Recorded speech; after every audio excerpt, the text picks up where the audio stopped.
Hello, I'm Marina Kim and you're watching the news from Kazakhstan. 7 residents of South Kazakhstan region have been diagnosed with the Crimean Congo fever. Reportedly, 2 people have already died and 4 others hospitalized with symptoms to a local clinic for the confirmation of the diagnosis. 127 people who had contacts with the infected patients are currently undergoing medical examinations. On Thursday, cheated construction interest holders and mortgage borrowers had a rally in Almaty carrying large glass jars in their bags. Evidently, this detail was enough for the law enforcement agents to bring the activists of the Kazakhstan 2012 movement to legal liability. On Thursday, insolvent mortgage borrowers and deceived construction interest holders organized a rally in front of Temir Bank offices in Almaty, protesting against the eviction of debtors from their apartments and auctioning of the problematic housing. About 50 people attempted to submit their petition to the bank's representatives, while police officers did their best to stop the proceedings.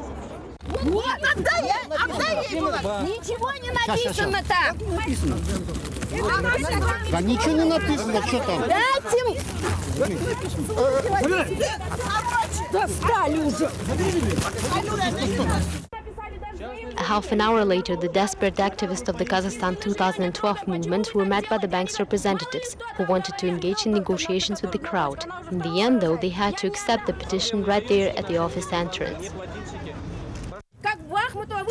Bakhmutova said in a TV interview that once the law on the mortgage housing will be passed, it will not be retroactive. Thus, she really meant to tell bankers to hurry and confiscate housing before everything is signed. That is why we're here to stop this. The protest culminated with an act of breaking a jar which symbolized the collapse of the bank.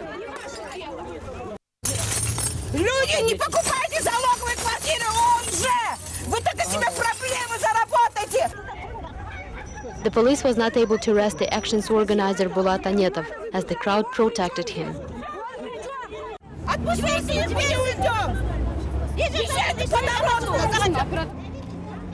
However, the police managed to arrest another activist, Sulubike Jakselikova. Later in the day, she was brought to a court which could sentence her to 15 days in jail for her participation in the rally.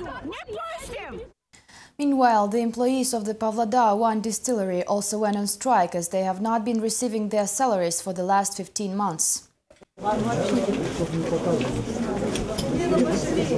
Nearly 300 employees of the Pavlodar wine distillery have not been receiving their salaries for the last 15 months. Moreover, starting this Monday, they are not even allowed on the territory of the enterprise.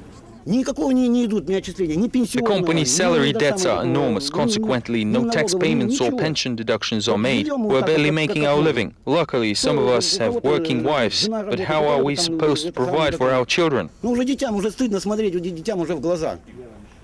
The founders of the company said that the winery is idle due to the change of the owner, as the previous one was charged for criminal activities last year. The new owner, though, does not pay his employees either, while the founders blame the director in the situation.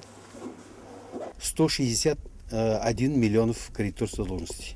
As of March 1st, the total outstanding amount is $1.1 million. This includes debts for suppliers, salaries, taxes, etc. Nothing has been paid in the last few months. Ничего не оплачивалось за последние несколько месяцев. In his turn, the director accused the founders, who allegedly did not make any recent investments into the enterprise. Hence, there are no resources to cover the liabilities. Moreover, the director says that the change of the ownership was a sham. It was done to avoid paying off all of these debts. It looks like the company goes through the turmoil of ownership changes, but at the same time, the founder remains the same. А участник остается один и тот же учредитель, он не уходит. We will verify everything and pay off the salaries.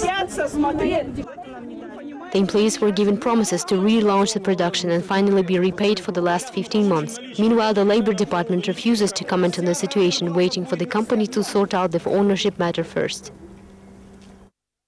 On April 24th, it will be exactly 20 years since Nursultan Nazarbayev became the leader of Kazakhstan and 10 years since the institution of presidency was established in the country. A conference dedicated to this topic, titled Presidency in Kazakhstan Past and Present, took place in Almaty on Thursday.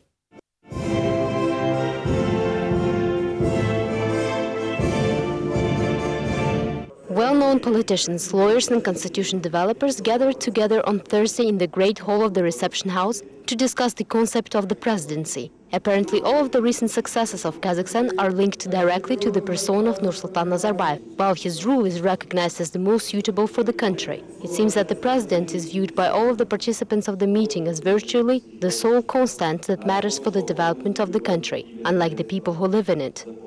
In Kazakhstan, the president is a key figure for the solution of all problems. I will not say whether it is good or bad. The citizens of the country know better. On April 24, 1990, the institution of presidency was established in Kazakhstan, and Nursultan Nazarbayev was elected as the first president during the Congress of the country's Supreme Council. Only later it became clear that Nazarbayev was to remain in his position for quite a long time. The recent constitution amendments allowed him to be elected an infinite number of times. According to the Constitution of Kazakhstan, the president assumes office immediately upon taking oath of allegiance to the people of Kazakhstan.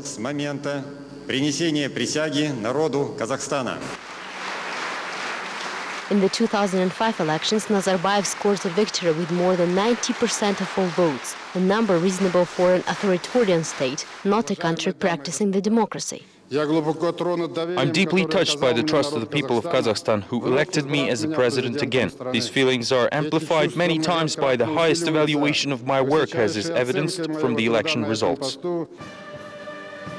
Despite the clearly set terms of presidency in the constitution, its guarantor chose to simply ignore them. Nazarbayev is confident of the forthcoming victory during the next elections in 2012. Evidently, common sense and goodwill of the people of Kazakhstan are no longer a priority for the president.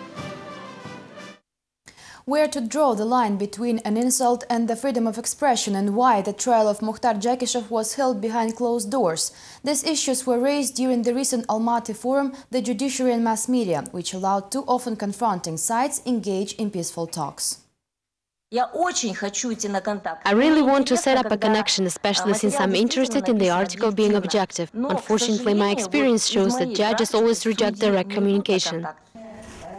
Journalists recall the closed trial of Mukhtar Jakishev, the former head of Kazatomprom, as well as the decision of the Almaty District Court to ban any criticism of the president's son-in-law Timur Kulibayev. The reporters asked for the reason why numerous decisions are made retroactively. In response, justice officials blame journalists of distorting facts, profanation and sensationalism, although failing to give any specific examples. Instead, they stated that the Kazakh judicial system had become much more liberal in the last 10 years. Reporters have to understand judges. According to the law, they can only report on the situation after the court issues a final decision. The activists of the Kaznet freedom movement have been summoned to a district police department in Almaty for holding a picket at the office of Kazakh Telecom on Wednesday, demanding to stop blocking the web portal Respublika and blog platform LiveJournal. Zhanna Baitelova and Irina Mednikova, the reporters of the newspaper Respublika and activists of the Kaznet freedom movement, are being prosecuted for the organization and participation in the unsanctioned protest on April 21st, when they attempted to submit a letter from outraged internet users to the head of Kazakh Telecom. Do I sign here? Is this my charge? In your charge. Then this charge is mine. The General Prosecutor's Office is challenging the accusations of the Kazakhstan's Internal Affairs Ministry against the ex-chairman of the Committee on Water Resources of the Almaty region. Aldarbek Sabirov is blamed for the illegal transfer of a water reservoir into private ownership. On Wednesday, the Internal Affairs Ministry of Kazakhstan accused Aldarbek Sabirov, the former chairman of the Water Resources Committee of the Almaty region, of the illegal transfer of the state-owned water reservoir into private ownership of a local farming economy. Even though the transaction took place 12 years ago, the criminal case against the official was instigated only now, although the General Prosecutor's Office says it's too early to draw any conclusions.